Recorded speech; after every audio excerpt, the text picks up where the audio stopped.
Clean వాటర్‌తో అంటే నునివెచ్చని నీళ్ళతో వెజైనా భాగం అంటే యోని భాగాన్ని క్లీన్ చేసుకోవటం అనేది తప్పనిసరిగా మీరు చేయాల్సింది. అంటే స్నానం చేసుకునే ప్రతిసారి కూడాను యోని భాగాన్ని ప్లెయిన్ వాటర్‌తో క్లీన్ చేసుకోవాల్సిందే.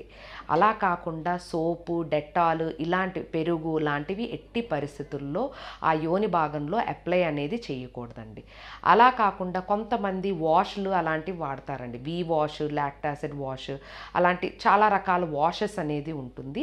ఆ వాషెస్‌తో మీరు క్లీన్ చేసుకోవచ్చు.